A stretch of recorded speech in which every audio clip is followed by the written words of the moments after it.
Tahukah kamu bahwa kereta api tercepat di dunia bisa melaju lebih cepat dari mobil balap? L0 series maglev dari Jepang memegang rekor dunia dengan kecepatan luar biasa, mencapai 603 km per jam. Rahasia kecepatannya terletak pada teknologi levitasi magnetik atau maglev yang membuat kereta ini tidak menyentuh rel sama sekali. Ini memungkinkan kereta untuk meluncur dengan sangat halus dan cepat.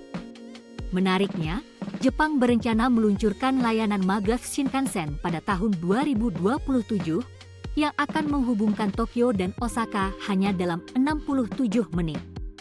Bayangkan betapa cepatnya perjalanan itu.